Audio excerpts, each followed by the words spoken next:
किं पुनः श्रद्धया भक्त्या कृष्णाय परमात्मने यच्छन प्रीतमं किं नु रक्तान्तान् मातरो यथा जिघांसयापि हरे शरणं दत्त्वा सद्गतिम्। क्योंकि ये पूतना आई थी भगवान की शरण में, भगवान का स्पर्श मिला, परिणाम भगवान को आई थी अपना स्तनपान कराने के लिए। भगवान ने उस दुष्ट को भी जो आई थी मारने के लिए, भगवान का वध करने के लिए, लेकिन अपने स्तनों का पान कराया। भगवान ने उसको भी अपनी धाय का पद दिया, उसको भी सद्गति प्रदान कर दी। सुखदेव जी कहते हैं फिर अगर कोई भगवान की शरण में अगर प्रेम से श्रद्धा से रहे, किम पुनः श्रद्धया भक्त्या कृष्णाय परमात्मने, उन परमात्मा कृष्ण की शरण में अगर कोई प्रेम से श्रद्धा से रहे तो उसकी क्या गति होगी। ऐसे पूतना का वध किया। ये पूतना साक्षात अविद्या स्वरूपिणी है। भगवान का संकेत है कि जीव का प्रथम कर्तव्य है, अगर धराधाम पर आया है तो प्रथम कर्तव्य अपने भीतर की अविद्या का नाश करे। और उपाय क्या है? का अविद्या का नाश केवल और केवल विद्या से ही हो सकता है, किसी कर्म के द्वारा नहीं। यही बात हम लोग सुबह के सत्र में सुन रहे हैं बार बार, क्योंकि अविद्या का कर्म से कोई विरोध नहीं है, अविरोधितया कर्म। इसीलिए बल्कि अविद्या के कारण ही, अविद्या से काम, काम से कर्म, अविद्या तो उसकी जननी है, उसका विरोध नहीं। इसलिए किसी कर्म के साधन से अविद्या का नाश नहीं। अविद्या अज्ञान का नाश तो केवल और केवल ज्ञान से संभव है। भगवान ने अविद्या स्वरूपिणी पूतना का वध किया। तीसरे महीने की घटना है। भगवान पालने में खेलते खेलते करवट बदल ली।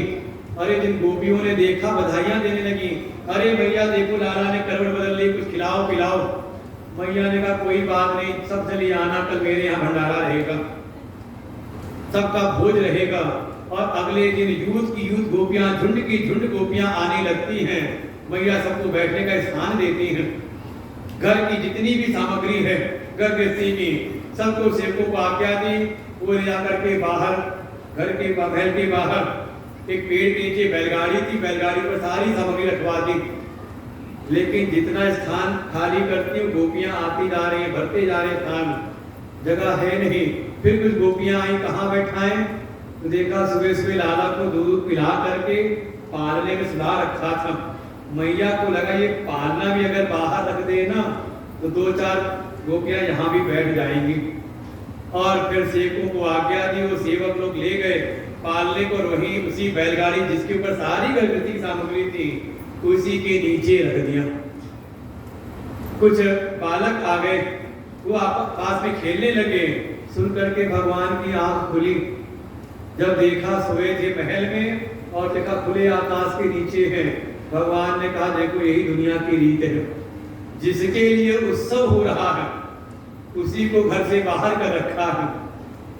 लेकिन उसी समय कंस का भेजा हुआ एक दैत्य, हिरण्याक्ष का पुत्र है उत्कच, लोमश ऋषि के शाप से उसके पास अपना कोई शरीर नहीं, जिसके शरीर में प्रवेश कर जाए उसी का रूप ले लेता है। ऐसे होता है ना भूत प्रेत, जिसमें घुस जाए तो लोग प्रेत रूप में ही है। उसने आकर के देखा देखो लाला यहाँ इस बैलगाड़ी के नीचे है, इसी बैलगाड़ी की जो दबा करके इसका वध करता हूँ। तो बैलगाड़ी में प्रवेश कर गया।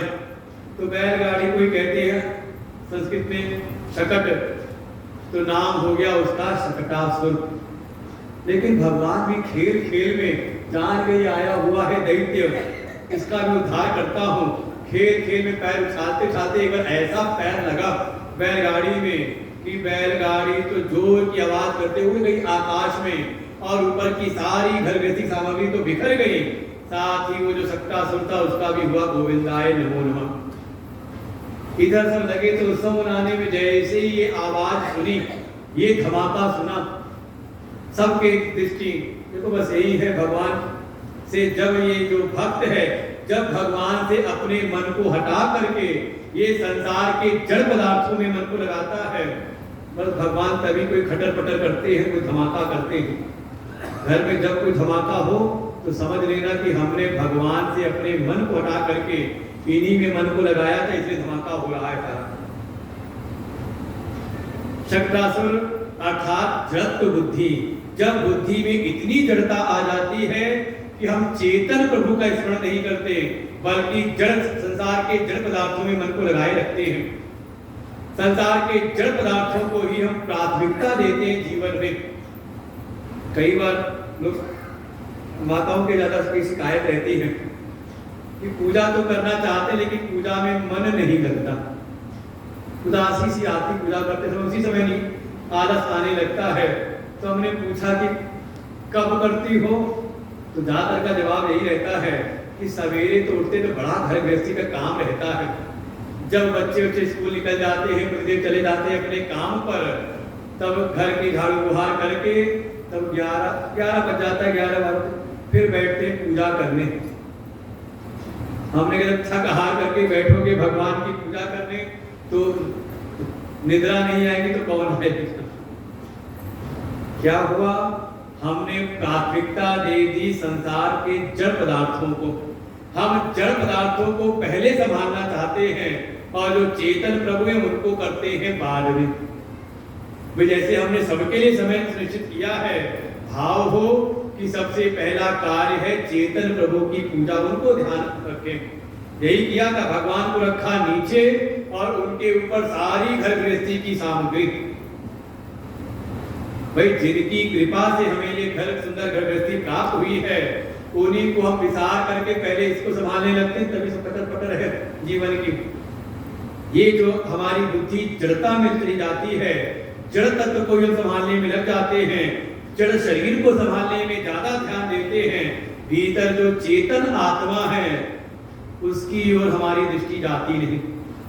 और ये पहचान होती है, हम लोग पहचान करते हैं जब कहीं दोनों समय का सत्र हो, शाम को जब कथा वथा होती है तो भीड़ ज्यादा रहती है, और सुबह जब आत्मज्ञान है, चेतन स्वरूप का जब ज्ञान है, तो वहां देते संख्या कम, तो लगता है आत्मा चेतन को पहचानने वाले, चेतन को चाहने वाले दुनिया में कम है।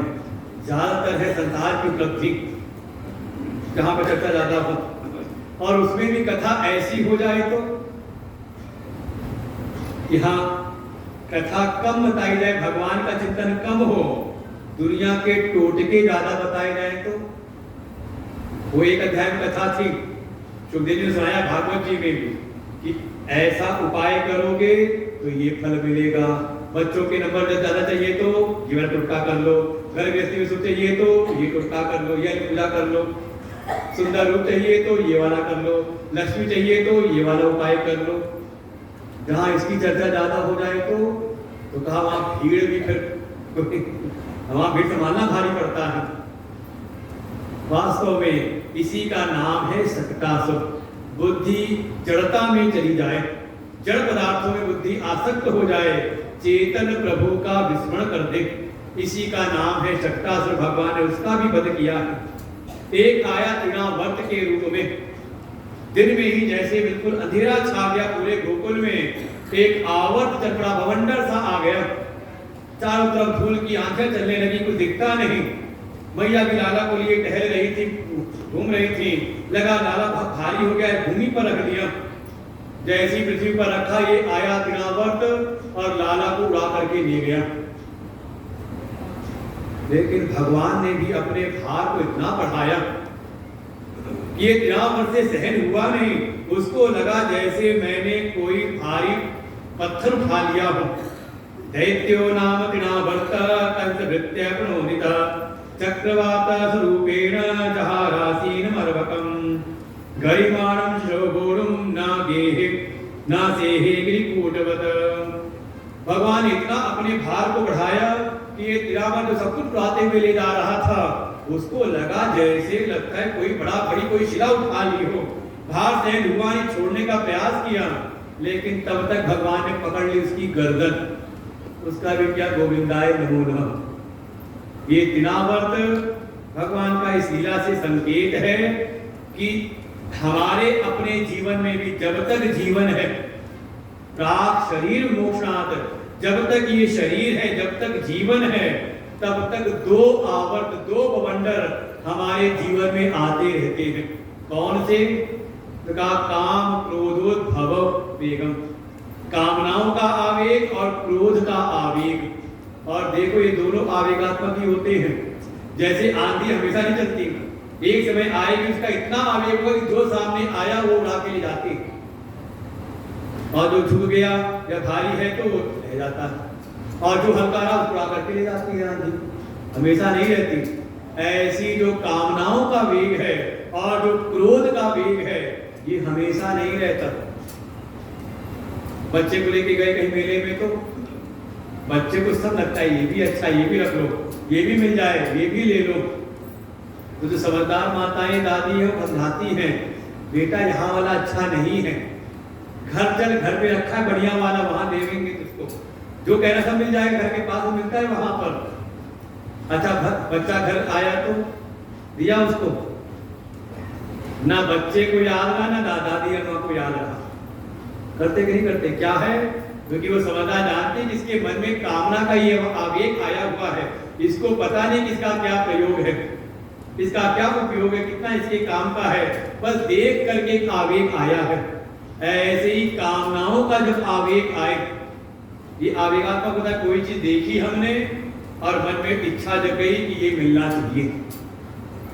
अच्छा थोड़ी देर बाद वो हट जाए नजरों से तो दोबारा ना दिखाई दे तो हम भूल भी जाते हैं। और ऐसे ही क्रोध का, हमारी कोई कामना थी और कामना बाधित हो गई, जैसा हमने चाहा था वैसा नहीं हुआ, फिर देखें क्या तमतमाहट आती, भीतर क्रोध उत्पन्न होता है। लेकिन क्रोध में भी कोई दिन भर रह सकता है, गुस्से में उसका भी एक आवेग है, जिस समय आएगा तो उस समय कोई सामने कुछ सूझता नहीं, चाहे कोई भी आ जाए जो मन में हम कर देते हैं। भले बाद में जब वो आवेग आंधी जब चली जाती है ना, उसके बाद फिर होश आता है, तब पश्चाताप होता है। भगवान कहते हैं कामनाओं का क्रोध का आवेग ही तृणावर्त है। इस समय हल्के मत बनो, बल्कि थोड़े भारी हो जाओ। तुरंत प्रतिक्रिया मत करो, बल्कि थोड़ा भारी हो जाओ। ठीक है, कामनाओं की पूर्ति करनी है, क्रोध में जवाब भी देना है, लेकिन अभी नहीं, 2 घंटे बाद जवाब देंगे। क्या हुआ? थोड़ा गंभीर हो जाओ, हल्के मत रहो कि जरा सा किसी ने उकसाया और अब उत्साह में उड़ गए हवे में। बहुत सावधान उस समय रहे। इसी का नाम है तृणावर्त। भगवान ने उसका वध किया। एक समय आगे गर्गाचार्य जी भगवान का नामकरण किया। अयम हीरो पुत्रो रमयन् सुहृतो गुणैः आख्यास्ते राम इति बलाधिक्यात्फलं विदो आसन वर्णातयोजस्य गणतो अनिर्गम तनु शुक्लो रक्त तथा पीता इदानीं कृष्णां गतः। जो वसुदेव जी के कुल पुरोहित हैं गर्गाचार्य जी, भेजा तो वसुदेव जी ने ही। गर्गा पुरोहितो राजा यदुनाम सुमहातपः, यदु कुल के हैं ये कुल पुरोहित। और प्रजम जगाम नंदस्य वसुदेव प्रचोदितः, वसुदेव जी के द्वारा प्रेरित करने पर गर्गाचार्य जी आए हैं नंदराय जी के यहाँ पर। नंदराय जी को सूचना मिली, बड़ा भव्य स्वागत किया, अपने घर में लेकर के आए।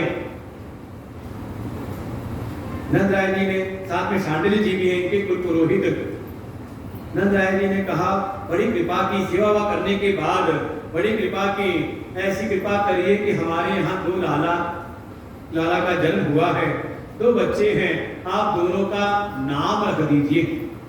तो शांडिल्य जी ने भी इशारा किया होगा, इन्हीं से रखवा लो।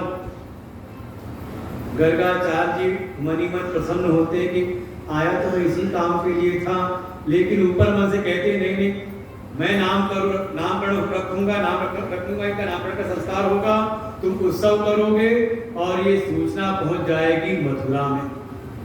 और मथुरा का जो राजा कंस है उसको फिर शंका हो जाएगी, मैंने नाम रखा है तो जरूर इसमें कुछ षड्यंत्र है।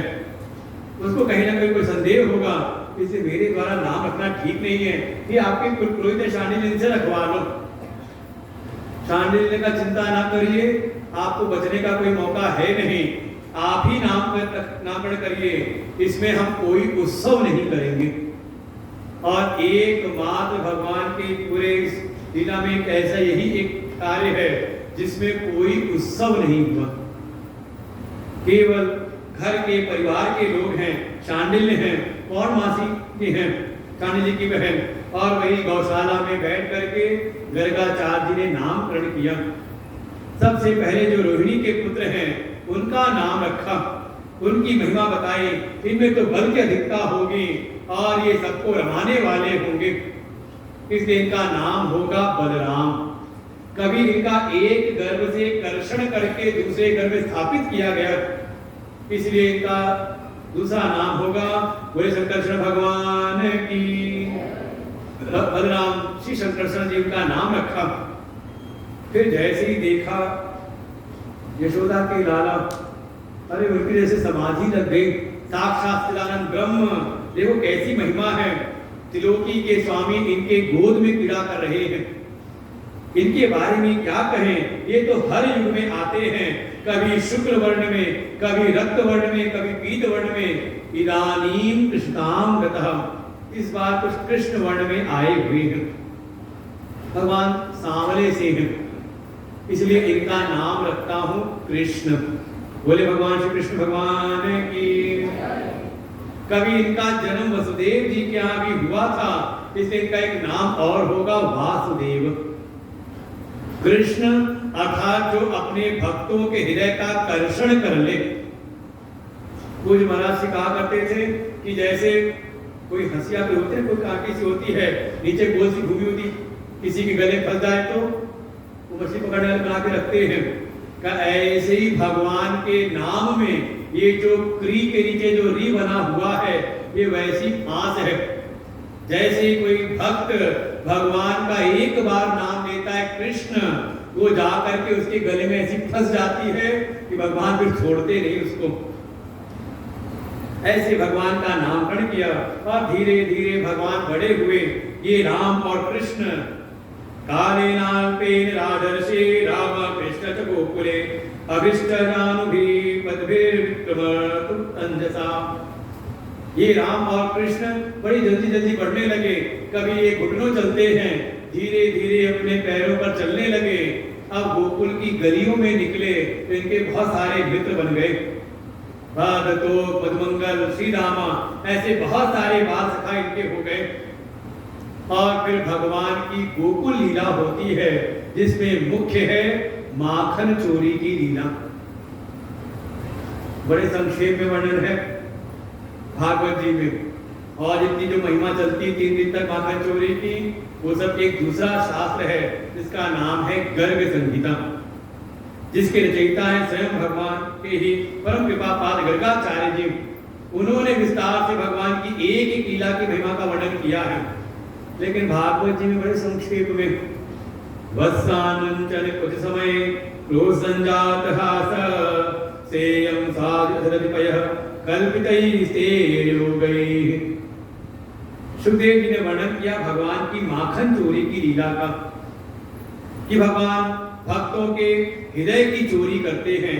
माखन माने कोई ऐसा भक्त है जिसने साधनों के द्वारा, भक्ति के द्वारा, प्रेम के द्वारा अपने हृदय को माखन के समान कोमल बनाया है। अपने भीतर की समस्त वासनाओं को अन्याभिलाषिता शून्यम, जिसके चित्त में अब भगवान कृष्ण के अतिरिक्त कोई और अभिलाषा नहीं रह गई। अन्य सभी अभिलाषाओं से जो शून्य है, केवल भगवान कृष्ण को जो चाहता है। ऐसी जो ब्रज की गोपिकाएं हैं जिनके हृदय का भाव है ये कृष्ण कन्हई मेरे घर आकर के माखन चोरी करें, भगवान उसी के जाते हैं। जो हृदय से चाहती है वो भले चाहे अपने छोरे को जानती कि मेरा भी लड़का है भगवान की मंडली में शामिल, सुनाते हुए कहती है कि लाला सावधान रहना, ये मैं माखन निकाल करके रख रही हूँ, जा रही हूँ जल भरने यमुना जी पर, तो सावधान रहना वो यशोदा का लाला घर में आकर के माखन चोरी न कर ले। और अंदर से जानती है कि सूचना देने वाला यही है, और वो उसका अपना जो लाला बेटा के लाला को सूचना देता है, अरे कन्हई आज कहीं और जाने की जरूरत नहीं, आज मेरी मैया ने बढ़िया मक्खन निकाला है, और उसको समझा करके गई है कहाँ रखा मुझे सब पता है, चल आज मेरे घर में। ऊपर मन से अंदर हृदय से गोपी चाहती कन्हई मेरे घर में आए, लेकिन ऊपर मन से उल्हाना देने जाती है यशोदा के घर पर। एक दिन झुंड की झुंड गोपियां अपना समूह बना करके सब पहुंची यशोदा के पास में। अरे यशोदा, सुन अपने लाला की करतूत, कितना उपद्रवी हो गया, कितना उद्दंड हो गया है, तुझे कुछ खबर नहीं। मैया निकल के आई, साथ में लाला भी, कन्हई भी साथ में खड़े हैं। जब गोपियां शिकायत करती है तो भगवान भी देखते हैं, अच्छा तू आई है शिकायत करने, अगला नंबर तेरा ही लगेगा, तेरे घर में धा बोलूंगा। और जब मैया देखने लगती लाला की ओर तो लाला बिल्कुल मासूम से बन जाते हैं। अरे मैया से मैंने कुछ ही तो झूठ बोल रही है। मैया ने कहा क्या हो गया था, सवेरे सवेरे आके झुंड बना करके। एक गोपी ने कहा अरे तेरा लाला क्या का इतना उत्पाती हो गया है, वसान मुंचन कुछ समय ये हमारे यहाँ आकर के हमारी गौशाला में घुस करके किसी भी समय बछड़ों को खोल देता है। और वो बछिया गाय का दूध पी जाती, जब हम जाते हैं तो हमें दूध नहीं मिलता। संतों ने कहा देखो प्रभु का यही स्वभाव है, वो जब जिसको मुक्त करना चाहते हैं तो ज्यादा उसके कर्मों का विचार नहीं करते, जिसके प्रेम से रीझ जाए तत्काल उसको भवबंधनों से मुक्त कर देते हैं। मैया ने कहा अरे गोपियों, मेरे लाला का जन्म ही हुआ सबके बंधनों को खोलने के लिए।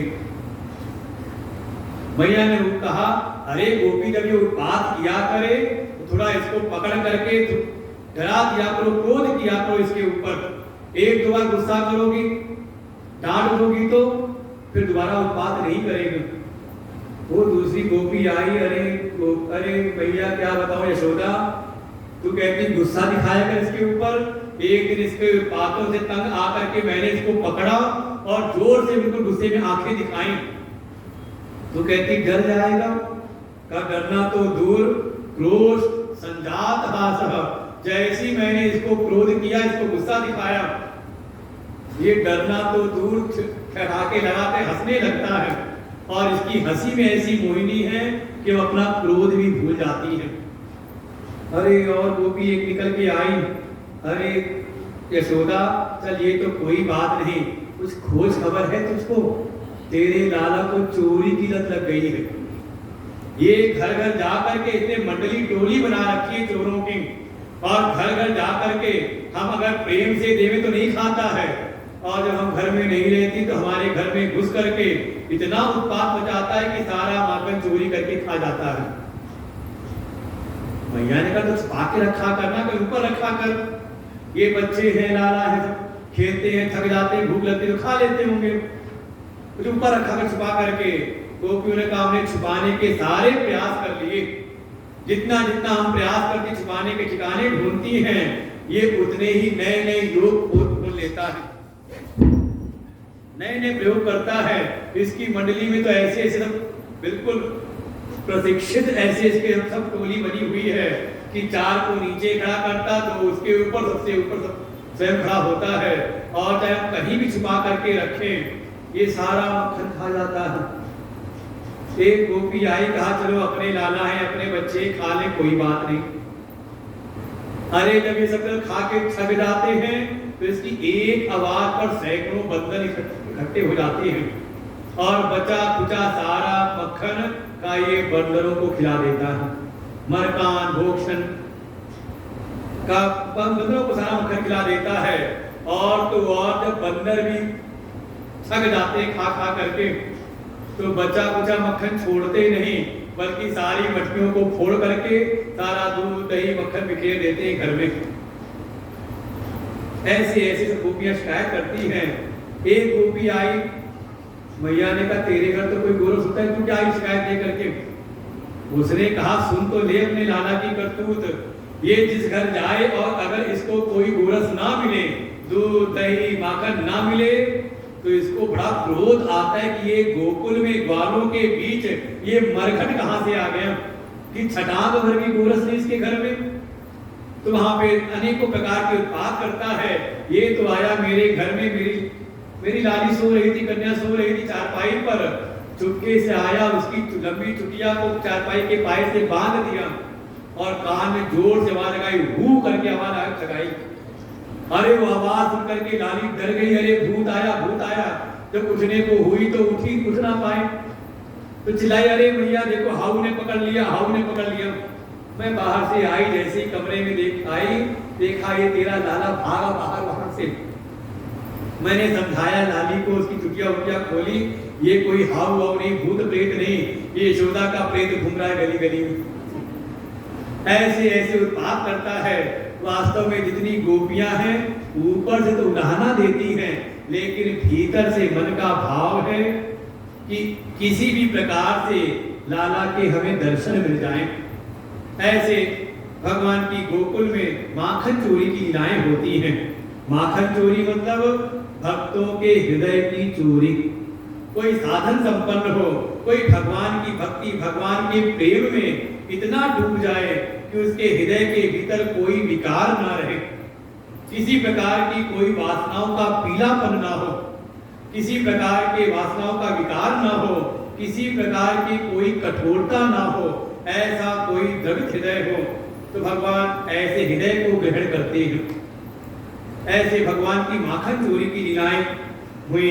एक दिन भगवान ने, सबने उड़ाना देते थे माखन चोरी के लिए, तो भगवान ने उठाया, मिट्टी का ढेला मुंह में रख लिया। सारे ग्वालों ने शिकायत की मैया से, अरे यशोदा देखो लाला ये जो कन्हई ये मिट्टी खा रहा है। मैया ने उठाई छड़ी, हथेली हाथ पकड़ा, क्यों रे दुष्ट, कस्मानुदातात्मन धमान बक्षुष्मान रह, क्यों रे दुष्ट तूने मिट्टी खाई। और मैया ने जो क्रोध दिखाया, हाथ में छड़ी देखी, भगवान तो डर गए, इतना डर गए, इतना भयभीत हुए कि तुरंत झूठ बोले, जैसे बच्चे होते डर के मारे, जब डर लगता है तुरंत झूठ बोलते डर के कारण। भगवान ने भी झूठ कहा, नाहम भक्षितवान अम्ब सर्वे मिथ्या विसंचिना। अरे भैया मैंने मिट्टी नहीं खाई, कोई गड़ बैठी नहीं, बिल्कुल साफ साफ, ना अहम भक्षितवान अम्ब, हे भैया मैंने मिट्टी नहीं खाई। मैया ने कहा, ये सारे जो सारे सखा कह रहे हैं, ताऊ कह रहे हैं। भगवान ने तुरंत कहा, सर्वे मिथ्या विसंचिना, बिल्कुल इसमें कोई संदेह, सब झूठ बोल रही हैं। मैया ने कहा, अच्छा सब झूठे और तू सत्यवादी राजा हरिश्चंद्र हुआ है। कन्हई ने कहा, अरे भैया अगर तुझे मेरी वाणी पर विश्वास नहीं, यदि सत्य गिरह तरहि समक्षम पश्य मे मुखम। तो देखो इतनी धिष्ठा होनी चाहिए, झूठ बोला तो बिल्कुल पीछे हटे नहीं। कारे भैया अगर तुझे मेरी बात पर विश्वास नहीं है, अगर तुझे लगता है मैंने मिट्टी खाई है, तो मिट्टी खाई हुई कहीं मुंह में लगी होगी ना, होगा ना, मुंह में कहीं लगा होगा ना। मैया ने कहा, हाँ चल मुंह खोल। जैसे ही कन्हई ने, भगवान ने मुंह खोला और मैया अंदर झांकती हैं, झांकती चकित हो गई। देखा क्या, लाला के मुखमंडल में ही अनंत कोटि ब्रह्मांड, अनेकों अनेकों ब्रह्मांड दिखाई देते हैं। उन्हीं ब्रह्मांड में ही अपना भी ब्रह्मांड है, उसी में भारत भूमि के दर्शन हुए, उसी में ब्रजमंडल दिखाई दिया, यमुना जी का तट, और अंदर ही मैया ने अपने आप को भी देखा। कहां पर, लाला के मुख में ही। अब अंदर ही डरे हुए कन्हई को भी देखा, और उस कन्हई के डरे हुए मुख के अंदर फिर अनंत कोटि ब्रह्मांड को देखा। कन्हई ने कहा, मैया तू खुद देख ले, ये जितने आए हैं सत्यवादी कह रहे कि मैंने मिट्टी खाई, अगर मैंने मिट्टी खाई तो इन सबने भी मिट्टी खाई है, क्योंकि ये सारा जो ब्रह्मांड है ये मेरे ही उदर में है। वास्तव में भगवान ने मैया को अपने विराट रूप का दर्शन कराया है। मैया डर ना जाए, भगवान ने अपनी माया को तुरंत समेट लिया, उसके बाद सब सामान्य हो जाता है। मैया को लगा कि सब उड़ाना देती हैं ब्रज की गोपिकाएं, ये सारी ब्रजवासी आती हैं, आके रोज कोई शिकायत करती हैं, लगता है लाला का पेट घर में भरता नहीं, इसीलिए जाता है वो दूसरों के यहाँ पर। एक दिन सुबह सुबह मैया ने लाला को दूध पिलाया, पिला करके सुला दिया, और फिर खुद दही की मटकी ले करके अन्य जो दासी हैं, अन्य जो सेवक हैं, उनको तो घर के और कार्यों में लगा दिया, लेकिन अपने लाला के लिए माखन निकालना है तो मैया खुद बैठ करके माखन निकालती है। एकदा प्रियदासीषु यशोदानंद गेहिनी कर्मांतर नियुक्तासु निर्ममंथा स्वयं दधी। एकदा प्रिय दासीषु, एक दिन मैया ने घर के जितनी दासियां हैं, जितने सेवक हैं, सबको लगा दिया अन्य कर्मों में, कर्म अंतन युक्त आसु, अन्य कामों में लगा दिया। और लाला के लिए अगर मक्खन निकालना है तो स्वयं निर्ममन था, स्वयं दही, स्वयं दही का मंथन करने लगे। और तो और शरीर को लगाया भगवान की सेवा में, भगवान के लिए आज मैं खुद मक्खन निकालूंगी। फिर मक्खन निकालते समय यानी यानी ही गीतानी तदबाचकानी च, जो जो अभी तक भगवान के बाल चरित्र हुए हैं, जो बाल लीलाएं भगवान ने की हैं, दधि निर्मथने काले स्मरंती तान्य गायतम, मन के द्वारा उन सारी बाल लीलाओं का स्मरण करती जा रही हैं और साथ ही साथ वाणी से उसका गुणगान भी करती जा रही हैं। देखो ये है साधना का स्वरूप।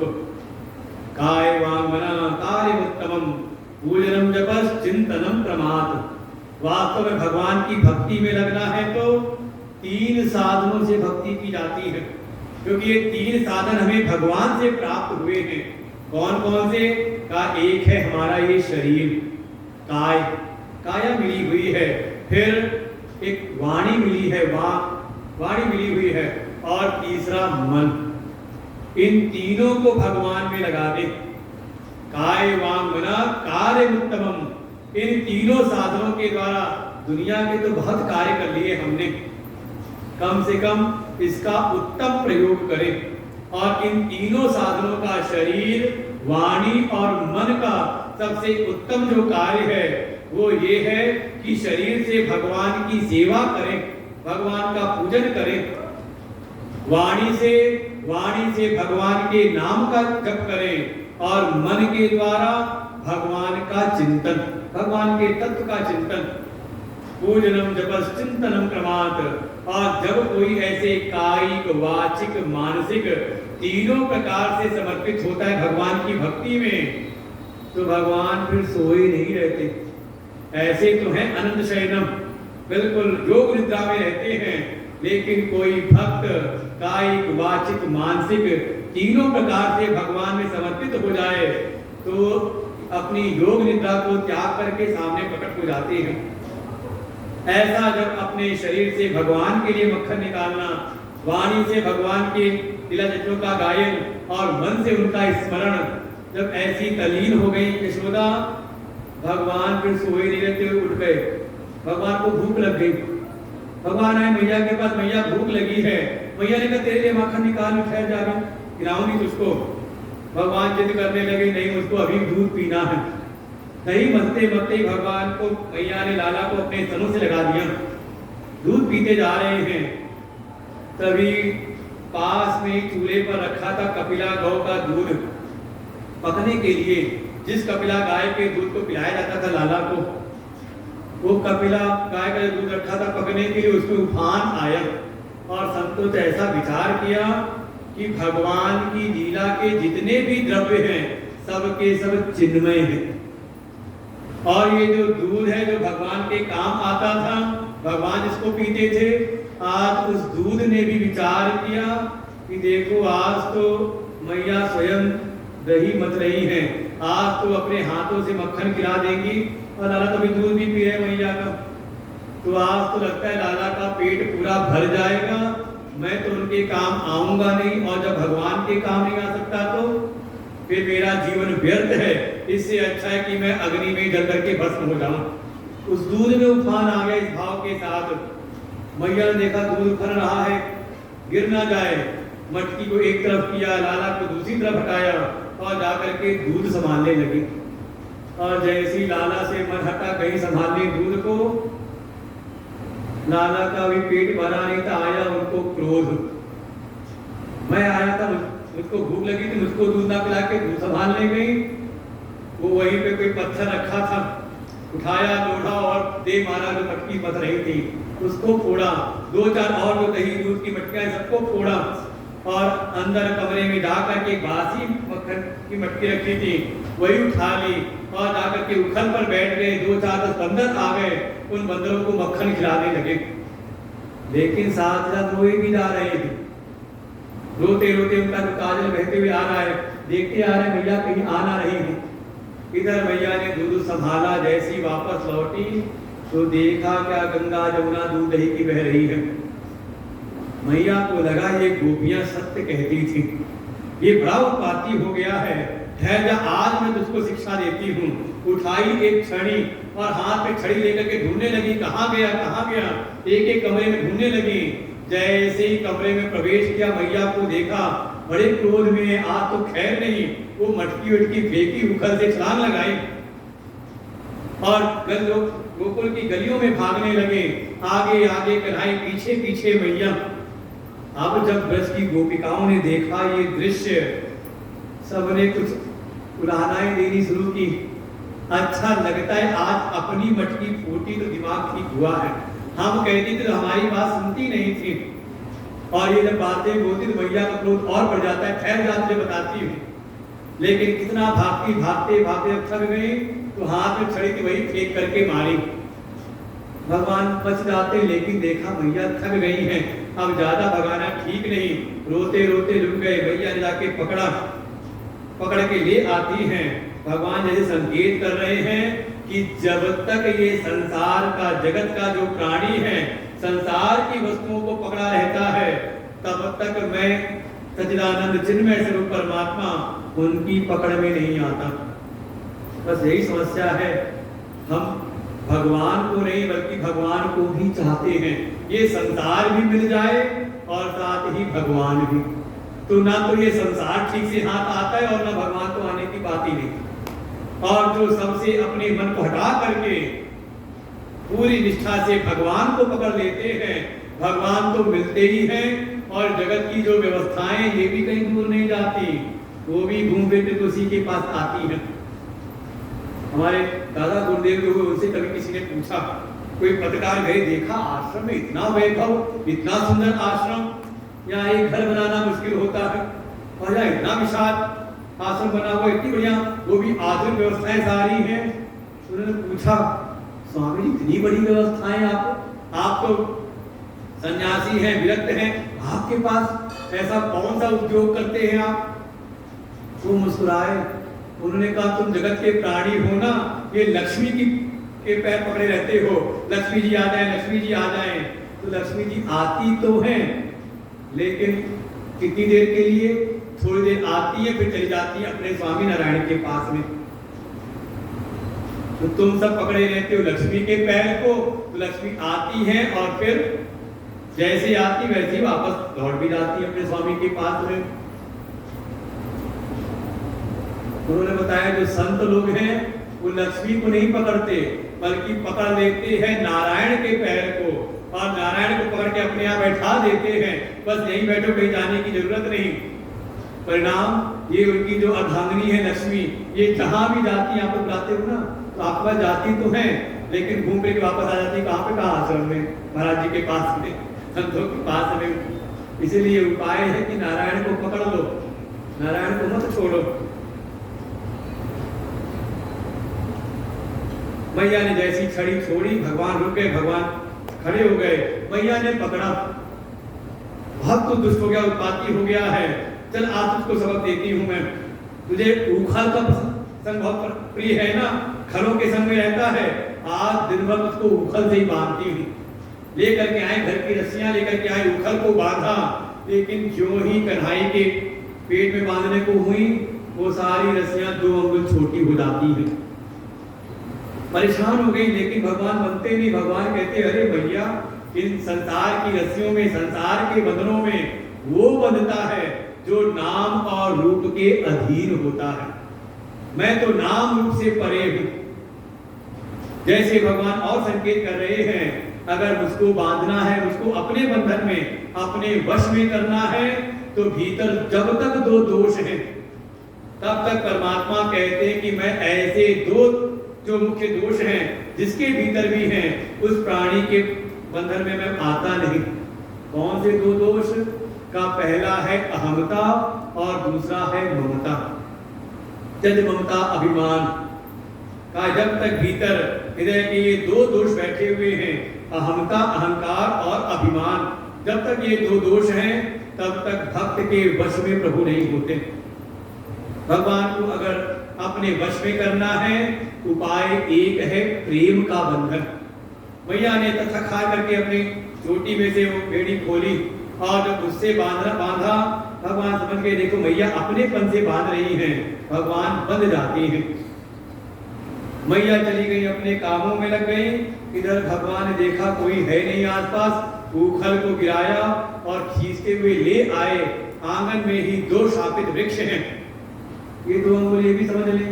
भगवान को लगता है कि देखो मेरे आंगन में बहुत समय से ये 2 शापित, कुबेर के 2 शापित पुत्र हैं, नलकूबर और मणिग्रीव।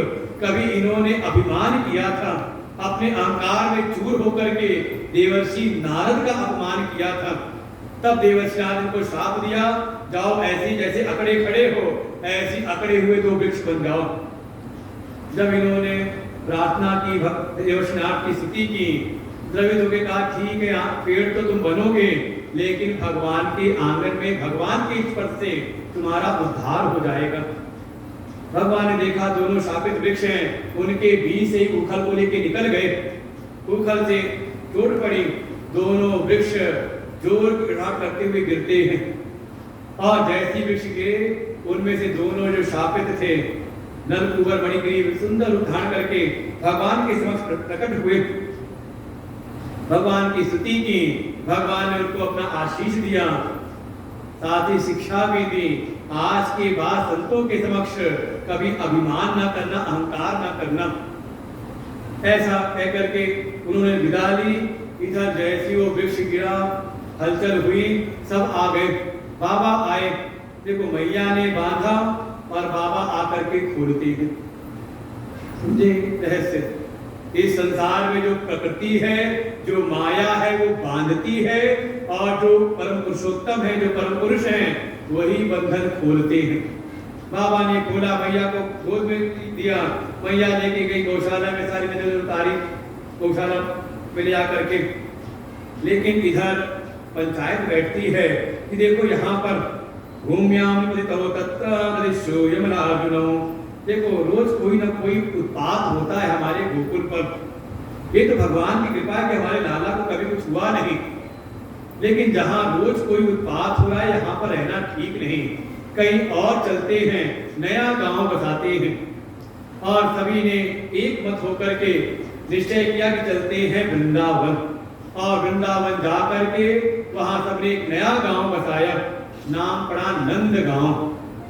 वृंदावनम संप्रविश्य सर्वकाल सुखावहम तदचक्रोवजवासम शकटे चंद्रवत वृंदावनम गोवर्धनम यमुना पुरनाय च वीक्षासि उत्तमा प्रीति राम माधवयो निपो। और जब सब चलते हैं वृंदावन की ओर, तो चलते चलते मार्ग में ही भगवान श्री कृष्ण और जो उनके साथ आए हुए हैं बलराम जी, दोनों ही परम आनंदित हुए, क्योंकि इसी वृंदावन के ही पास में एक गांव है, नाम है बरसाना, जहां पर भगवान की आह्लादनी शक्ति, जो उनका परम आह्लाद है, वो भी मूर्त रूप होकर के राधा जी के रूप में प्रकट हुई हैं। और यहाँ से भगवान की जो गोकुल की लीलाएं हैं उनका विश्राम होता है, और यहाँ वृंदावन की लीलाएं, जो भगवान की माधुर लीलाएं हैं, वो प्रारंभ होती हैं। एक दिन भगवान ने मैया से कहा, मेरे जितने भी सखा हैं सब ग्वाले जाते हैं गौओं को चराने के लिए, मैं भी गाय चराऊंगा। मैया मुस्कुराई, कहा अरे कन्हई अभी तो तू छोटा है, अभी तो गौ नहीं चरा सकता। लेकिन बार बार जब जिद की तो मैया ने कहा ठीक है, जब ये बड़े ग्वाल बड़ी गौओं को ले जाएंगे तो उनके पीछे छोटे छोटे बछड़े बछियां हैं, तू अपने सखाओं से उनको लेके चला आना। और भगवान वो छोटे छोटे बच्चों को लेकर के चल पड़ते हैं। मैया ने उनको एक काला कंबल दिया, कहीं थक जाए तो बिछा करके बैठ जाना। भगवान का नाम पड़ गया काली कमली वाले। एक लकुटी दे दी, क्योंकि बछड़े इधर भागे तो भागना इसी से, भगवान का नाम पड़ गया लकुटिया वाले। लेकिन एक दिन भगवान के बछड़ों में ही कंस का भेजा हुआ एक दैत्य, कदाचित यमुना तीरे बसा चारितो सुखई वैसे ही कृष्ण बाल्यो जिज्ञासु दैत्य आगमत। कंस का भेजा हुआ दैत्य, नाम है इसका वत्सासुर, बछड़े के रूप में आकर के भगवान के बछड़ों के समूह में मिल जाता है। इधर आंखों आंखों में इशारा हुआ दाऊ और कन्हई का। दाऊ ने कहा ये दैत्य है। कन्हई ने कहा पहचान तो मैं भी गया हूँ, लेकिन सीधे मारना ठीक नहीं, गोवंश बनकर के आया है। दाऊ ने कहा फिर जैसे वो आया है बनकर के तू भी कुछ कर्म नहीं लीला। कन्हई गए, खेल खेल में खेलते खेलते ही गए और जाकर के उस बुड्ढे के पीछे से पैर पकड़े और पैर पकड़ के जोर से घुमाया चारों तरफ, और 2-3 चक्कर में वो अपने असली रूप में आ गया। सारी माया गायब हुई। भगवान ने कैसे के पेड़ पर दे मारा। उसका भी हुआ गोविंदाय नमो नमः। नाम है वत्सासुर और मूर्तमान है। भगवान कहते हैं अगर गोचारण करना है तो भीतर ममता रूपी दोष को किनारे करो। गोचारण, गोचारण मतलब गो का एक तात्पर्य है गौ, गाय को भी गो कहते हैं। पृथ्वी का भी एक नाम है गो। पृथ्वी को जब प्रार्थना करनी हो भगवान तो गौ का रूप धारण करके प्रकट होती है।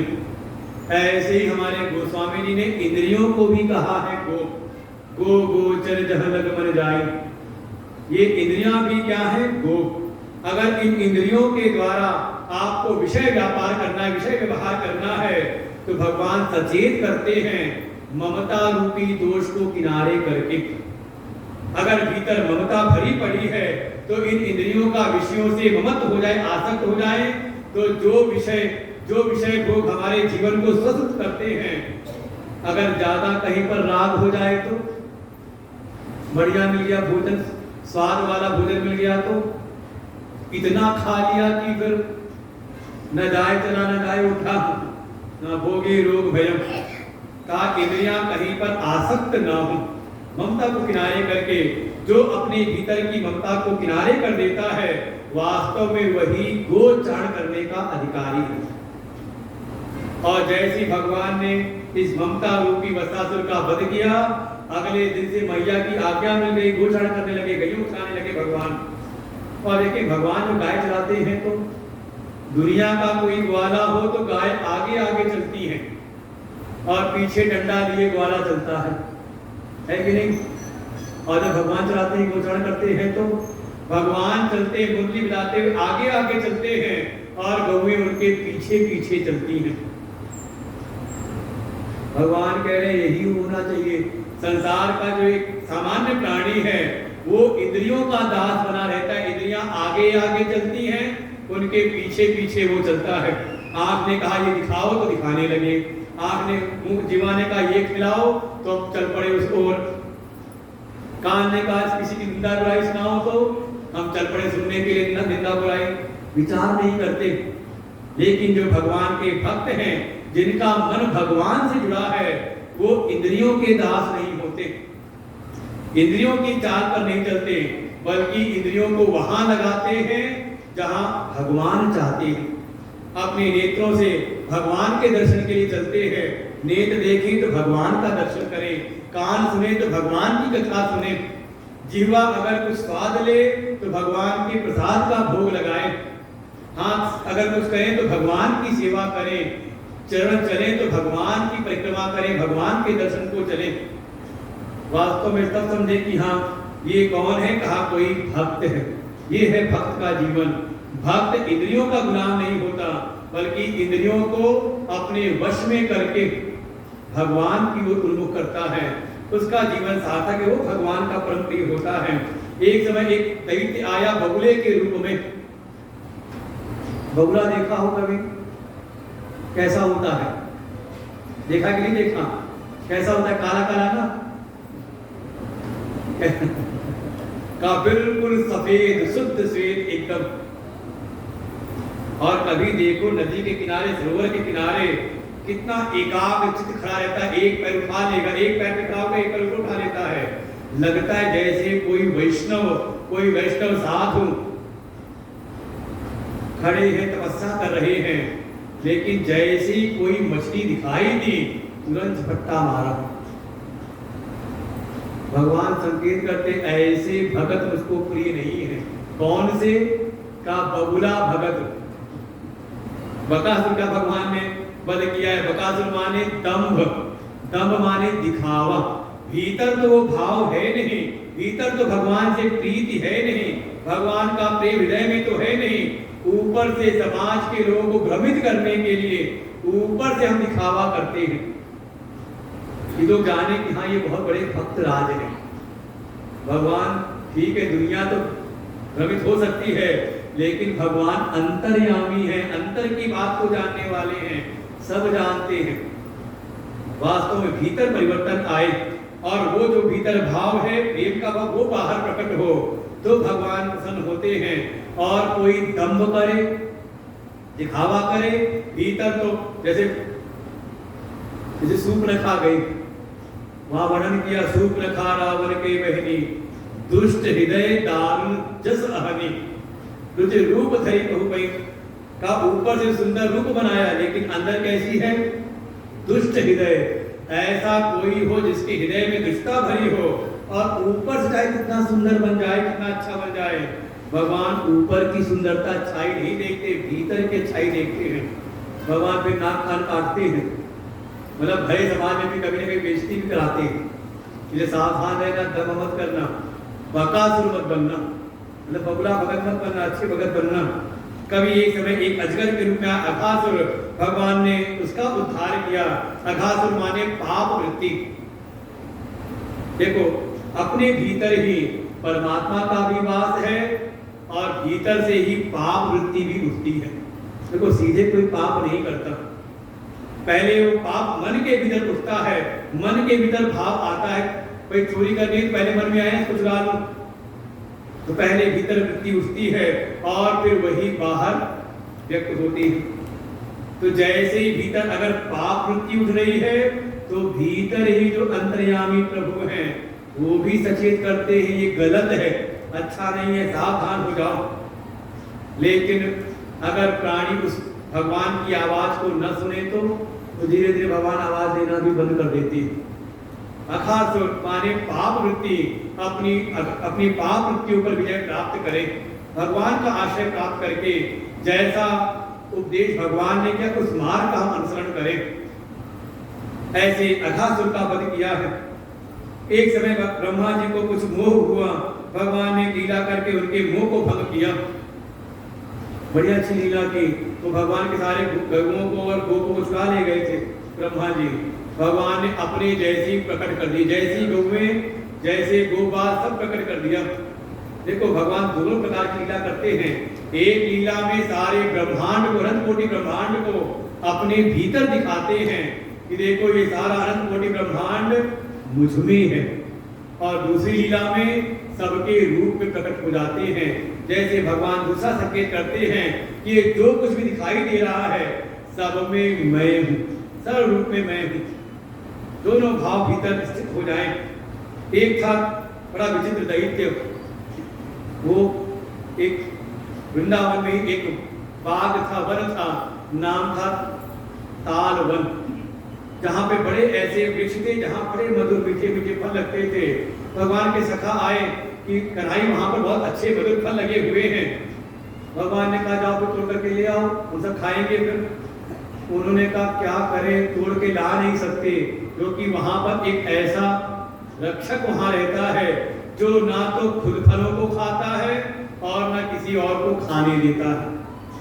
तो भगवान ने कहा पक्का गधा होगा, धेनुकासुर ही है फिर तो ये। इसे कहा परिग्रह, संग्रह परिग्रह की वृत्ति, कि कहीं ना कहीं मन के भीतर ऐसी एक भावना बैठ जाती है कि प्राणी केवल इकट्ठा करने में लग जाता है। दान करने के लिए कहो तो जल्दी उसे निकलता नहीं, ना तो स्वयं भोग करता है ना किसी और अच्छे कार्य में लगाता है। इसको कहा धेनुकासुर, जो ना तो खुद भोग करे और ना अपनी संपत्ति को, अपनी सामर्थ्य को अच्छे कार्यों में लगाए, केवल संग्रह करने में, इकट्ठा करने में लग जाता है। परिणाम यहाँ से लेके तो कुछ जा नहीं सकता, छोड़ के जाता है। बाल वाले सब मौज करते हैं, अरे माता पिता ने बड़ा अच्छा इकट्ठा करके गए हैं सबके सब। इसलिए समझदार वो है जो समय रहते रहते ही अपनी लक्ष्मी का सदुपयोग कर ले, अच्छे कार्यों में, ठीक है, यहाँ भी सुख प्राप्त कर ले और समय रहते उसका दान पुण्य करके अपना परलोक भी संभाल ले। ये दोनों काम जो कर ले वो समझदार है। केवल यहीं पर नहीं कि गिनते रहो कितना हो गया, 2 लाख हो गया, इसको 10 लाख करना है, 10 हो गया तो इसको 50 करना है, और एक दिन आ गए यमदूत, आपके मन में वक्त तिजोरी उठा के ले जाऊं, नहीं चेकबुक लेके चला जाऊं, अब सब तो जमा है बैंक में, चेकबुक ले लो। यमराज ने कहा कोई काम आने वाली नहीं वहां पर, कि चले बोलेगा नहीं, वहां पर खाली हाथ ही जाना पड़ेगा।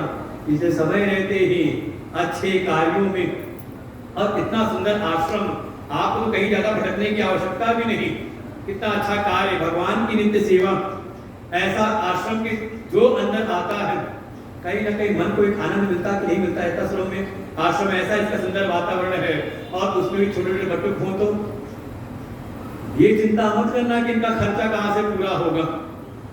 ये जो बट्टुक है, ये ब्राह्मण है जो वेद पढ़ने वाले, किसी के आपके दया के पात्र नहीं है।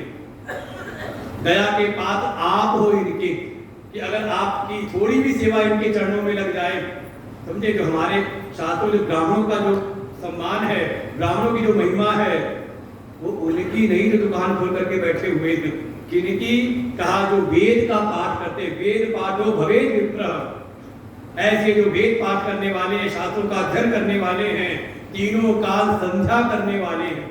विधान तो ये है कि अगर संध्या करने वाला ब्राह्मण ना हो तो उससे कराया हुआ जो पूजन है वो सफल नहीं होता, सार्थक नहीं होता। और आप आकर देखिए तीनों काल की संध्या, प्रातः संध्या, मध्याह्न संध्या और सायं संध्या, तीनों संध्या करने वाले हैं, ऐसे ये तपस्वी हैं। आप कल्पना, आप इनको बालक मत समझ लेना कि कोई बालक है, ये समझ लो साक्षात ऋषि कुमार है। इनके दर्शन, इनकी थोड़ी भी सेवा आपकी अगर हो जाए आपके द्वारा, तो आपके धन, आपका धन जो है वो कृतार्थ होता है। वास्तव में हम सब दया के पात्र, ये दया के पात्र नहीं है कि कोई सोचे कि हाँ चलो हम इनको कुछ उनका प्राप्त कर लें। भावना तो ऐसी हो कि चलो हम स्वयं वेद का अध्ययन नहीं कर सकते, नहीं कर पाए, तो कम से कम एक भाव ऐसा आ जाए कि चलो एक वेद पाठी ब्राह्मण, एक वेद पाठी भटुक को हम गोद ले लें।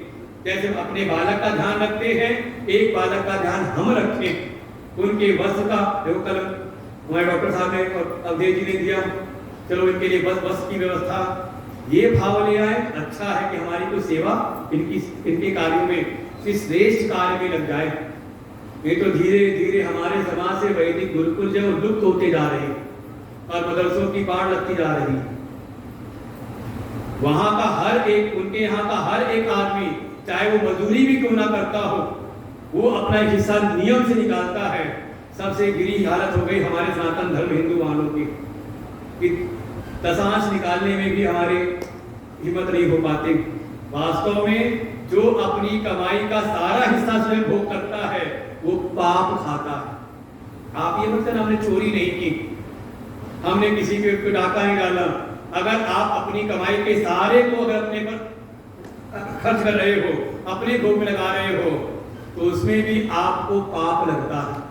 भुंजते ते तुहम पापा ये पतंत्यात्म कारणात्, जो केवल अपने भोग के लिए कमाई करते हैं तो वास्तव में पाप ही खाते हैं।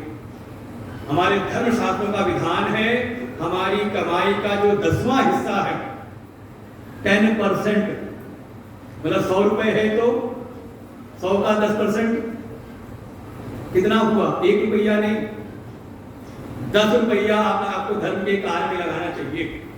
कम से कम ये संकल्प लें कि हमारे समाज में, हमारे इस नगर में, हमारे नगर पंचायत में गुरुदेव के पास एक ऐसा प्रतिष्ठान है जहां भगवान की नित्य सेवा, यज्ञ की सेवा, और सबसे बड़ी बात है वेद का अध्ययन, वैदिक गुरुकुल है जहां बच्चे लोग वेद का अध्ययन करते हैं। तो कम से कम एक संकल्प लें सब के सब, या हमारा भी जो दशांश है वो आश्रम की सेवा में लगे। तब समझ लो आप बिना कुछ किए भी पापों से मुक्त हो जाते हो। आपकी शेष बची हुई धन है, आय है, वो परम शुद्ध होती, आपका कल्याण करती है। और नहीं तो भगवान कह रहे हैं फिर धेनुका से बनता है, ना तो दान पुण्य ना करे तो फिर बाद में उसका सब नाश ही होता है। भगवान ने धेनुकासुर का परिग्रह वृत्ति का नाश किया है। एक समय एक काली नाग रहता था काली यमुना जी के में, और उसके विष से, वो काली के विष से ही का वो सारा यमुना का जल दूषित होने लगा।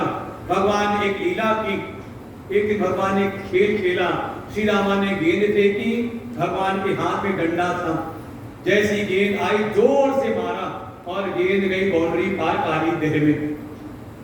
कौन सा खेल? अब पता है 2020 खेल रहे थे कि वनडे खेल रहे थे कि टेस्ट सीरीज थी, लेकिन खेल कुछ ऐसा ही था। कुछ नया दुनिया में ही सब हमारे भागवत जी की, सब भागवत जी का उच्छिष्ट है, जूठन है दुनिया का सारा ज्ञान। हमारे शास्त्रों की ऐसी महिमा है। काली देह में गेंद गई, सीता माँ ने कुछ लाख डांट रहती थी, जिद की मेरी गेंद लेकर के आ। भगवान गए जाके छलांग लगा दी काली देह में। नाग पत्नी देखा इतना सुंदर बालक यहाँ क्या कर रहा है, जल्दी जाओ यहाँ से, कहीं हमारे स्वामी काली न जग जाए। भगवान ने कहा कहाँ है वो? उसी को जगाने आया हूँ, जगाने के साथ भगाने भी आया हूँ। आवाज सुनी काली नाग ने, ये कौन आया है, मेरी निद्रा को भंग कर रहा है।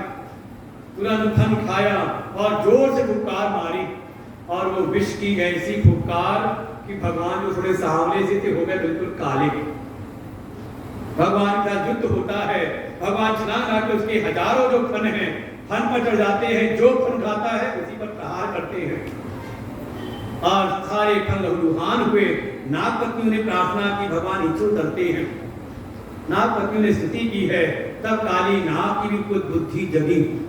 उसने भगवान से कहा प्रभु ठीक है, हम दुष्ट हैं, वयम खरा सहोपत्या, हम सब परिवार, हम नागों की जो जाति अत्यंत दुष्ट है, तामसी है, दीर्घमन्यवा, तामसी स्वभाव के हैं, हम सब अपनी दुश्मनी में छू रहते हैं। लेकिन प्रभु हमें ऐसा बनाया किसने? सारे जगत को बनाने वाले तो आप ही हो। जैसा आपने बनाया वैसा मैं कर रहा हूं। भाई आपने भीतर विष भरा तो दंश मारा और सबको विष दे रहा हूं। प्रभु मेरी क्या कमी है? सब आप ही हो, आप ही जानो, आप ही सब करने कराने वाले हैं। ये लगता है कि काली नाग की कथा सुन के लगता है वाकई हमारी क्या गलती है? जैसा भगवान ने बनाया वैसा हम कर रहे हैं, भगवान जाने सब। लेकिन काली नाग कहता है हे प्रभु एक गलती तो मुझको अपनी समझ में आती है। भगवान ही कारणं तत्र सर्वज्ञो जगदीश्वर अनुग्रहं निग्रहं वा मन्यते तद्विदेहिनां। भगवान ही कारणं तत्र सर्वज्ञो जगदीश्वर, हे जगदीश्वर आप ही सारे जगत के परम कारण हैं। सारी जगत की उत्पत्ति स्थिति प्रलय के एकमात्र हेतु आप हैं। जैसा आपने बनाया सब अपने स्वभाव के अनुसार वर्तन कर रहे हैं, लेकिन एक कमी तो मुझे समझ में आती है कि आपके इस स्वरूप को जानने के बाद भी अभी तक मैं आपकी शरण में नहीं आया था। अगर लगता है कि पत्ता पत्ता भगवान की इच्छा से हिलता है तो उनकी शरण में क्यों नहीं रहते? भाई बिना भगवान की इच्छा के कुछ हो नहीं सकता, तो ये सिद्धांत केवल भगवान की भक्ति में क्यों लगा देते हो? भगवान की इच्छा हो तो हम कथा भी सुन लेंगे, भगवान की इच्छा हो तो आश्रम की सेवा में भी लग जाएंगे, ये इच्छा को ले आओ घर में भी, भगवान की इच्छा हो तो रोटी भी मिल जाएगी, भगवान की इच्छा हो तो बच्चे भी पल बढ़ जाएंगे।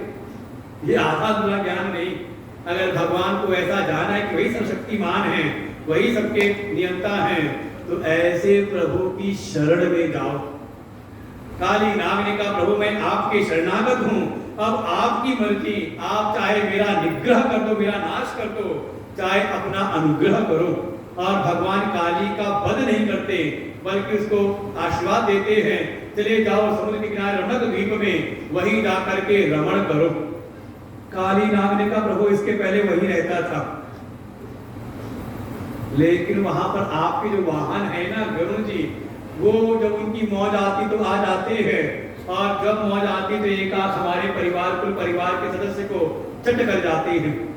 उन्हीं से भयभीत होकर के मैं यहाँ आया था, छुप करके अपने परिवार साथ रह रहा था, क्योंकि यहाँ पर शौरी ऋषि के शाप से गरुड़ जी आ नहीं सकते। अगर गरुड़ आ भी जाए और किसी भी जीव की हत्या करें तो उनके मस्तक के सैकड़ों टुकड़े हो जाएंगे।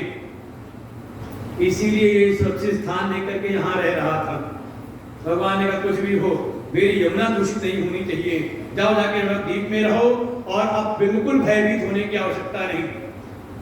अब अगर गरुड़ आ भी गए तो तुम पर बड़ी कृपा करेंगे, क्यों? क्योंकि तुम मेरे परम कृपा पात्र हो और मेरे चरणों के चिन्ह तुम्हारे मस्तक पर पड़ गए हैं। गरुड़ जब मेरे चरण चिन्ह को देखेंगे तो तुम पर प्रहार नहीं करेंगे। इसी को संतों ने कहा, अगर भगवान के शरणागत हो तो कम से कम भगवान का कोई चिन्ह धारण किया करो, कि जिस संप्रदाय में हो कम से कम तिलक विलक धारण करो, गले में तुलसी की माला, रुद्राक्ष की माला धारण करो, पता तो चले कि इस भगवान के पालतू हो, ऐसा न लगे कि कोई आवारा घूम रहा है।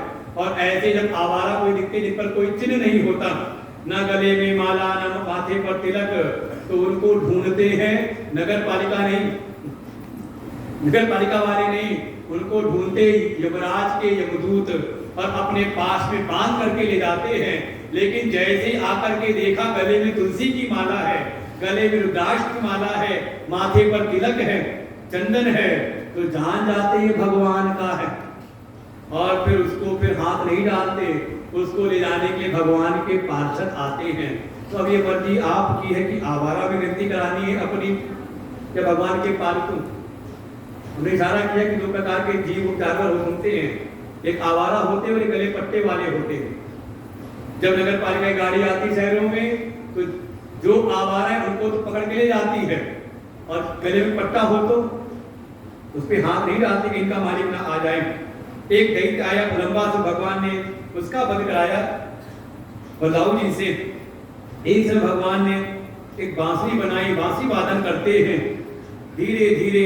ये देखिए भगवान की महिमा को देख करके, देखो महात्म बोध से भगवान की महिमा को जान करके आश्रय बुद्धि दृढ़ होती है। समझे? जब तक किसी की महिमा का ज्ञान ना हो, जैसे बच्चे को लगता है मेरे माता पिता सर्वसमर्थ हैं, सब कुछ कर सकते हैं, तब तक बच्चे का आश्रय भाव दृढ़ रहता है। और एक दिन बच्चे को लग जाए इनके पास कुछ है वह नहीं, क्या करते हैं फिर? छोड़ के निकल जाते हैं, हमारे आश्रय नहीं रहे, महात्म नहीं दिखाई दिया। ऐसे ही आपका संबंध भी पति पत्नी का भी, अगर महात्म का बोध हो, ऐसे ही भगवान की महिमा को हम जानते हैं तो भीतर आश्रय भाव दृढ़ होता है। और साथ ही थोड़ा उनके गुणों का, उनके स्वभाव का बोध हो जाए तो भगवान से फिर प्रेम भाव बढ़ता है, उनमें आसक्ति होती है। ऐसे भगवान की महिमा को जानते हुए, जब भगवान की लीलाओं को देखते हुए जो ब्रज की गोपिकाएं, उनके हृदय में भगवान के प्रति आश्रय भाव हुआ और साथ ही भगवान से प्रीति भी उत्पन्न हुई। दोनों चीजें हैं, भगवान के महात्म को सुन के, महिमा को सुन के आश्रय भाव, और भगवान सुखद है, सुख देने वाले हैं, इसको सुनकर के भीतर प्रेम बढ़ता है। ब्रज की गोपिकाओं का ऐसा प्रेम, एक समय उन्होंने मनी मन वर्ण किया और भगवान को पाने की इच्छा से अनुष्ठान करती हैं, लेकिन उस कर्मानुष्ठान में एक दोष होता है। जब वो जाती हैं यमुना जी में स्नान करने तो निर्वस्त्र होकर के स्नान करती हैं, जो सीधे वरुण देवता का अपराध है। भगवान उस दोष का शमन करने के लिए भगवान ने चीरहरण की लीला की। बाकी इसका जो रहस्य हम लोग कथा और विचार करेंगे विस्तार से। ये वास्तव में भक्ति में वर्ण की शुद्धि है। वर्ण भी हो तो कैसा कहा, निरावर्ण होकर के वर्ण करें, बिल्कुल अन्याभिलाषिता शून्यम। जब तक दुनिया भर को हमने वर्ण कर रखा है ना, सबके हैं, तब तक वो किसी का नहीं होता। गोपियों ने भगवान का, कृष्ण का वर्ण किया है, इसलिए उपासना भी कर रही माँ भगवती की, लेकिन चाहते कृष्ण को है। कात्यायनी महामाये महायोगी नदीश्वरी नंद गोप्तम देवी पति में कुरुते नमः।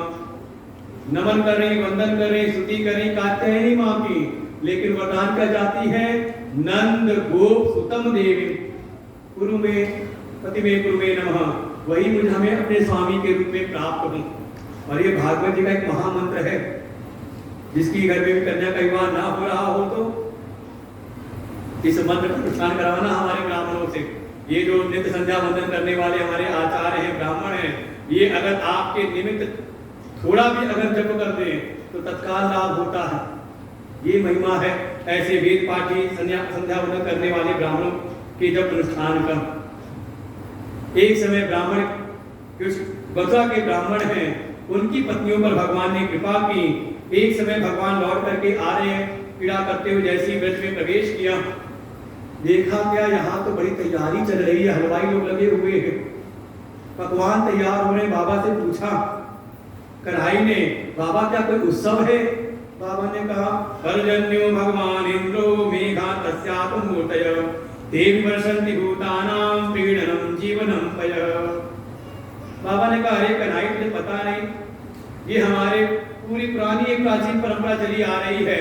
हम प्रतिवर्ष जो मेघों के देवता हैं इंद्र, इसे उनका नाम है मघवन, जो मेघ जिनके वश में रहते हैं, जिनके अनुशासन में रहते हैं, उन इंद्र की हम करते हैं पूजा, उन इंद्र के लिए यज्ञ करते हैं और हमारे उस यज्ञ उस अनुष्ठान से इंद्र देवता प्रसन्न होकर के मेघों द्वारा वर्षा करते हैं, उससे हमें वनस्पतियां प्राप्त होती हैं, हमारी गौओं को खाने का चारा मिलता है और फिर हमें उनसे दूध दही प्राप्त होता है। इसीलिए उनको हम प्रतिवर्ष उनकी उपासना, उनको प्रसन्न करने के लिए, संजोग इस समय इंद्र का कुछ मान बढ़ा हुआ था, भगवान ने इंद्र के मान मर्दन की लीला की और यहाँ पर भगवान कहीं ना कहीं कुछ अपने स्वरूप को बदलते हैं। जो अभी तक भगवान भक्ति के मार्ग उठाने के लिए अपने महात्म को स्थापित करते, साथ ही भगवान सभी लोगों को सुख भी देते, जिससे इनका प्रेम मेरी ओर बढ़े, इनकी भक्ति बढ़े। इस समय भगवान बिल्कुल हो जाते हैं पूर्व मीमांसक, कर्म की मीमांसा करना प्रारंभ कर देते हैं। बाबा से कहा अरे बाबा ये क्या बात आप कर रहे हो? वास्तव में सिद्धांत तो ये है कि इस संसार में जीव को जो कुछ भी प्राप्त होता है उसके अपने कर्मों के फलस्वरूप प्राप्त होता है। कर्मणा जायते जंतु कर्मणैव विलीयते सुखम दुखम भयम क्षेमम कर्मणैव विपद्यते। केवल कर्म के द्वारा अपने कर्मों के परिणाम उसका जन्म होता है, कर्मों के परिणाम उसको उसकी मृत्यु होती है और जन्म मृत्यु के बीच में जो भी उसको परिस्थितियां मिल रही हैं, चाहे वो सुख है, दुख है, भय है, वो सब उसके कर्मों का परिणाम, जैसा वो करता है वैसा ही उसको मिलता है। कहीं ना कहीं भगवान संकेत कर रहे हैं अपने भक्त समुदाय को कि भगवान की भक्ति करने का तात्पर्य ये नहीं कि हम अपने कर्तव्यों के प्रति सजग ना रहे। बावलेपन से भगवान की कृपा नहीं मिलती कि जो चाहे सो करे, भगवान से प्रेम भी हो लेकिन हम अपने कर्मों के प्रति भी सजग रहे। और इस संसार में अगर कोई ईश्वर भी है, अस्ति चेत ईश्वरः कश्चित् फल रूप अन्न कर्मणा, अगर कोई ईश्वर भी है इस संसार में तो वो भी कर्मों के अनुसार ही फल देता है, और ऐसा ना करे तो कोई उसको ईश्वर ना माने, है कि नहीं? अच्छा, कोई अच्छा खूब अच्छे कर्म करे उसको अच्छा फल ना मिले तो कहता कौन से परमात्मा कौन से भगवान। इसलिए अपने कर्मों के प्रति भी सजग रहें। और भगवान सबको लेकर के कहते अगर वास्तव में हम पर किसी की कृपा है तो हमारे परम कृपा करने वाले, हम सब पर अनुग्रह करने वाले हमारे गिरिराज जी हैं। हमें वहीं से वनस्पतियां प्राप्त होती, कंदमूल फल प्राप्त होते हैं। हमारी गौएं भी गिरिराज जी पर जाके रहती हैं, उन पर चढ़ती हैं, वहां उनको चारा मिलता है, उनको जल मिलता है। तो सबसे ज्यादा साक्षात कृपा करने वाले तो गिरिराज जी हैं। अगर पूजना ही है तो चलो चल करके गिरिराज की पूजा करो। और फिर भगवान के कहने, अच्छा तुरंत विश्वास हुआ नहीं। बाबा ने कहा इतने सालों की परंपरा चली आ रही हमारी, इधर कोई परंपरा को एक समय अपने पूर्व के संस्कारों को भी छोड़ना पड़ता है। भगवान ने कहा मुझ पर विश्वास नहीं तो अपने कुल गुरु से पूछ लो, शांडिल जी बैठ विराजमान है। बाबा ने पूछा शांडिल जी से, ये शांडिल जी एक दिन आ करके पहले ही भगवान के दर्शन कर चुके हैं, आए थे भिक्षा मांगने के लिए और भगवान ने उनको भरपूर दर्शन दिया था उस समय। शांडिल जी ने कहा अरे नंदराय, ये लाला जो कहता है सो सत्य मानो, और सबको लेकर के आ गए गिरिराज जी की तलहटी में, विधि विधान से उनकी पूजा की। और देखो भगवान हृदय के भाव को देख करके इनके भीतर की श्रद्धा का विकास हो, श्रद्धा का वर्धन हो।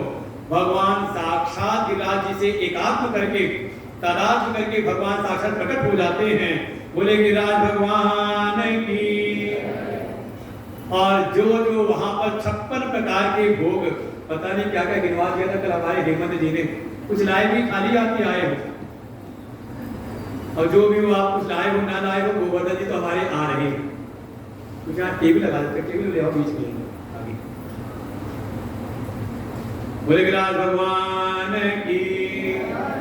और सबने भगवान की विधि प्रकार से पूजा किया। भगवान साक्षात प्रकट होके जो जो लाए थे पकवान 56 प्रकार के, भगवान सब ग्रहण करने लगे। ये बगल में खड़े हुए कन्हई खड़े हैं, दाऊ खड़े, उन्हीं के पास खड़े हैं। श्री रामा उन्होंने कोहनी मारी, कहा अरे कन्हई ये तो बिल्कुल तेरे जैसे लगते हैं, बिल्कुल तुझमें और विराज में तो कोई भेद है नहीं। कन्हई ने कहा चुपचाप लीला कर लेते। तब तक जो कुछ पकवान थे सब भगवान ग्रहण करते जा रहे हैं। दाऊ ने कहा कन्हई कुछ छोड़ेगा कि सब खा ही जाएगा। जो भगवान ने छोड़ दिया, सबने वो प्रसाद प्राप्त किया।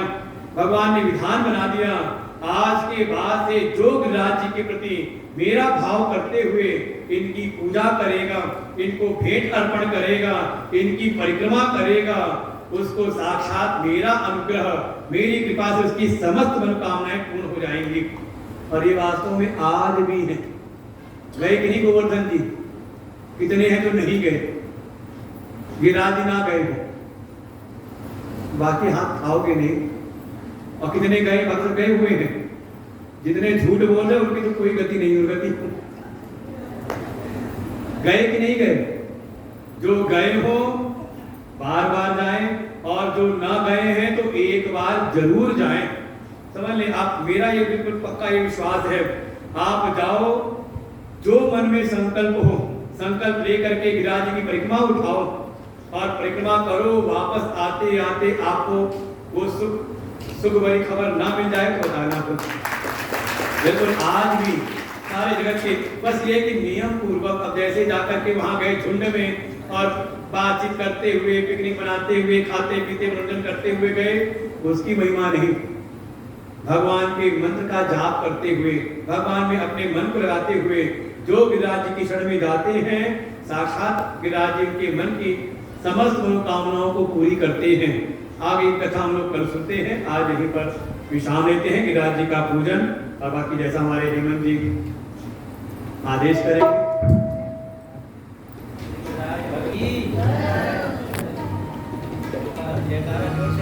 गिरिराज भगवान की,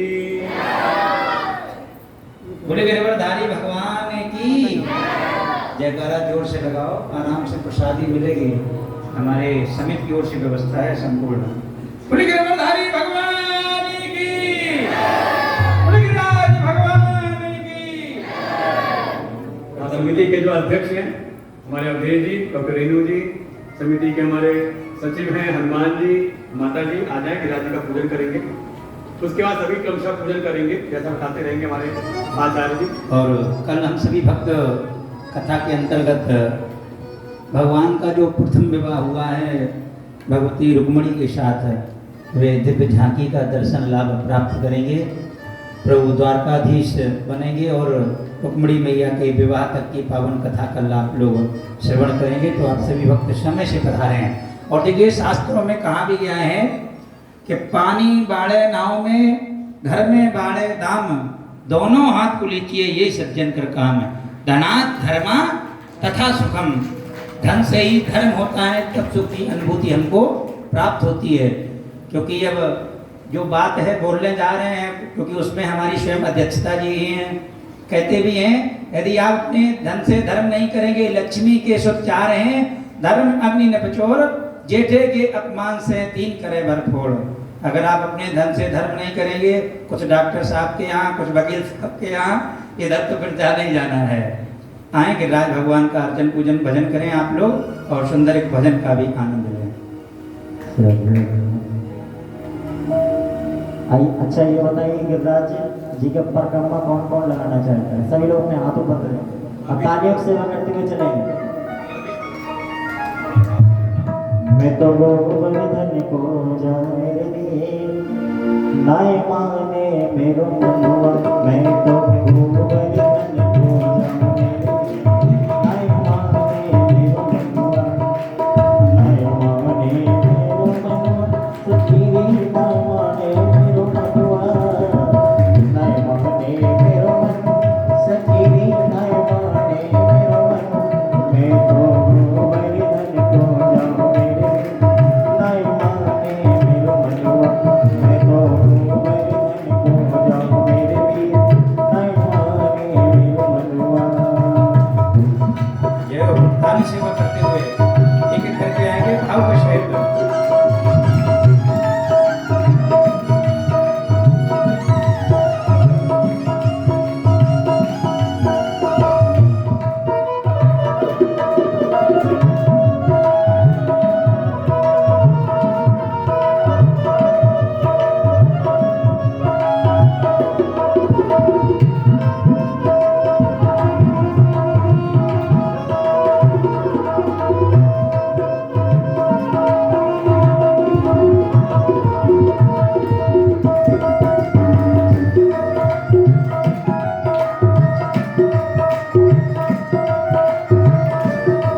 मैं तो मानस कंगना हूँ मेरे भी नाय माने मेरे मनुआ मैं तो गोवर्धन को बनाऊं मेरे भी नाय माने मेरे मनुआ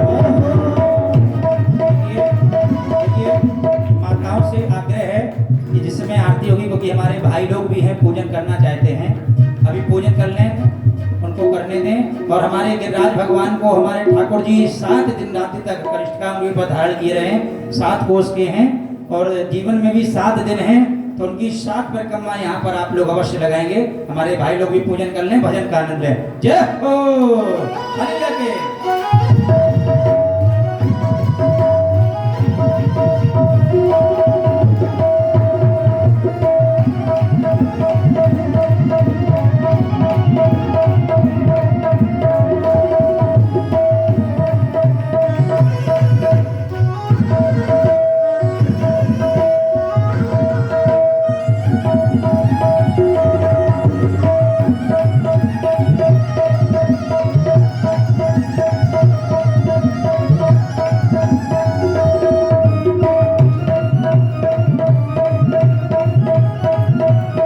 बोलिए गिरिराज धरण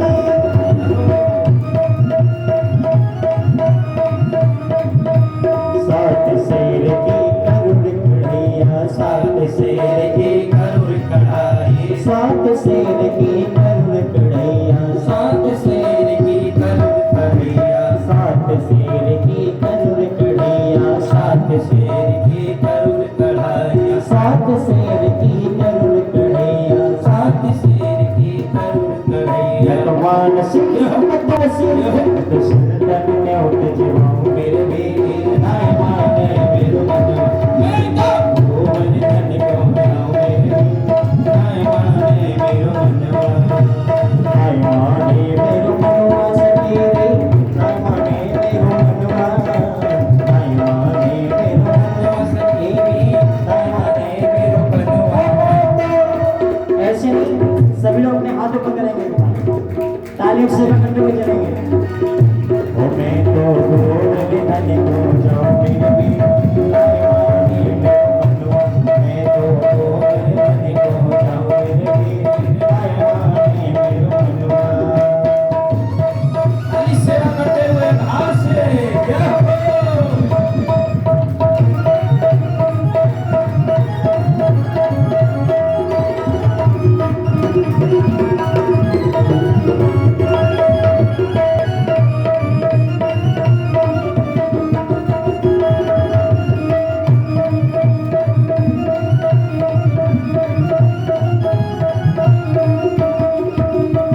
गोवर्धन महाराज हमारे प्रभु गोवर्धन महाराज, गोवर्धन महाराज हमारे प्रभु गोवर्धन महाराज। छटा तेरी छटा तेरी छटा तेरे दीप लोक से